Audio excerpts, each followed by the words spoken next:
Today is May 20th, 2025, and you're listening to Space News First Up. Discover your next mission in the space industry with the Space News Job Exchange.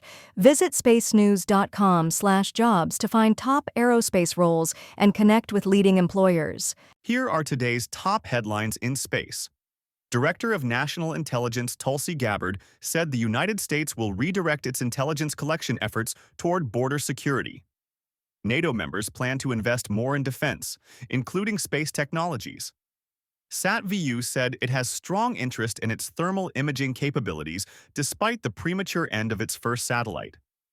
South Korean company SI Imaging is allowing customers to lease its satellite as well as buy images.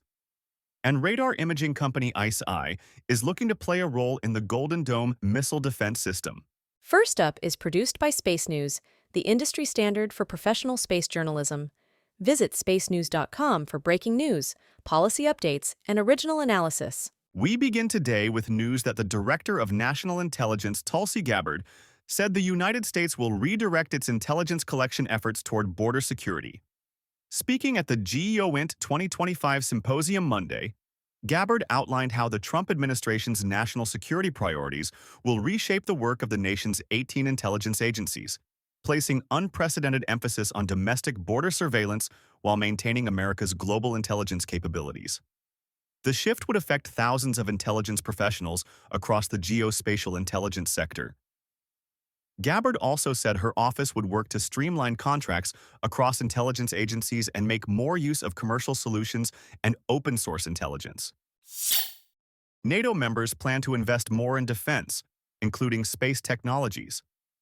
At the June NATO summit in the Netherlands, allies will outline specific capabilities to contribute to the alliance, said UK Royal Marines Major General Paul Lynch, NATO Deputy Assistant Secretary General for Intelligence. Space technology is an important component of NATO's modernization campaign, he said at GEOINT Monday, citing two promising space-related programs.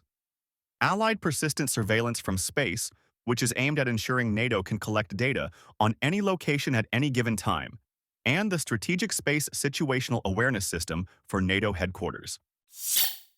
SatVU said it has strong interest in its thermal imaging capabilities, despite the premature end of its first satellite. The British company's HotSat-1 satellite failed after 6 months in orbit, but the thermal imagery it provided has generated $6 million in pre-orders for its HotSat-2 spacecraft. SatVU is carving a niche in high-resolution mid-wave infrared sensing, with the ability to detect heat signatures as small as 3.5 meters. SatVU has signed agreements with U.S. defense contractors involved in the National Geospatial Intelligence Agency's LUNO program, which aims to integrate commercial satellite data into government intelligence workflows. South Korean company SI Imaging is allowing customers to lease its satellite as well as buy images. The company launched the 650-kilogram Space IT satellite in March, and the satellite will be able to provide imagery at resolutions as sharp as 25 centimeters. Customers will have the ability to take control of the satellite, choosing what to observe and when. SI Imaging Services plans to follow up Space IT with another high-resolution satellite launched in 2027 and 2 more in 2028. Radar imaging company ICEYE is looking to play a role in the Golden Dome missile defense system. The company says that its synthetic aperture radar imaging satellites could support infrared sensors used to detect missile launches, such as tracking activities leading up to those launches. ICEYE is in early conversations with potential partners in the defense industry regarding Golden Dome opportunities. Share your company's news with the entire space industry through Stellar Dispatch, the press release service from Space News. Learn more and submit yours at spacenews.com/stellardispatch. In other news, Spaceflight now reports that SpaceX scrubbed a Falcon 9 launch overnight because of an unspecified problem. SpaceX halted the countdown about 2.5 minutes before the scheduled 11:58 p.m. Eastern liftoff. The company said an auto abort was triggered but did not disclose the cause or a new launch date. The rocket is carrying 23 Starlink satellites. China is set to launch a mission to an asteroid and a comet next week. The Tianwen-2 spacecraft is expected to launch on a Long March 3B during a 4-hour window that opens at 12 p.m. Eastern May 28th. with backup opportunities the next 2 days. Tianwen-2's first goal is to collect samples from near-Earth asteroid 469219 Kama-Oalawa and deliver them to Earth in late 2027.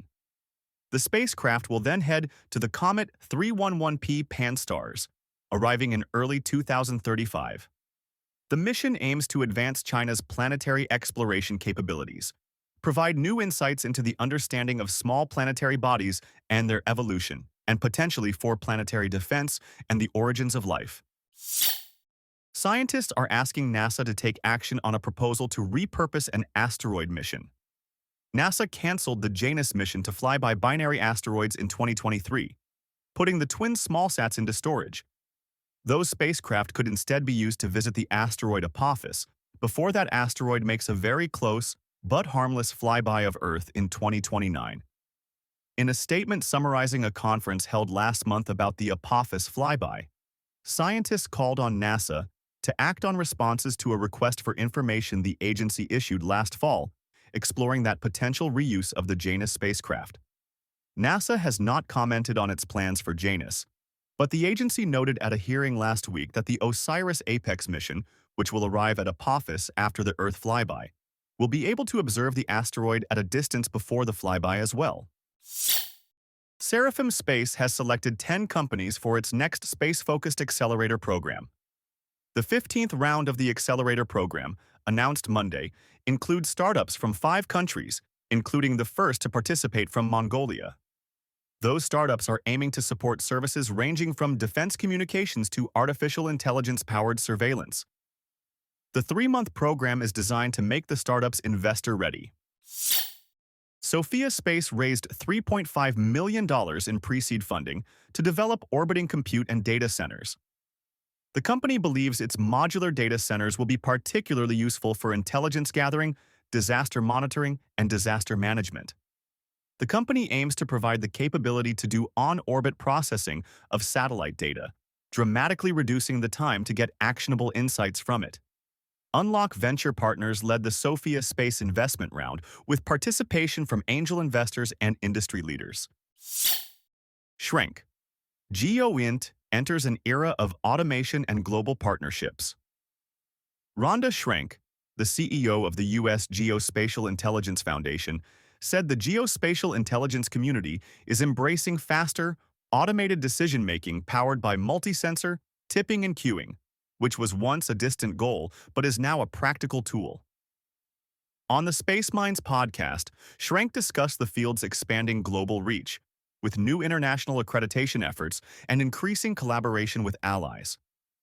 She also previewed themes shaping the GeoInt conference, including investor engagement, commercial partnerships, and a government-wide reset with the new administration.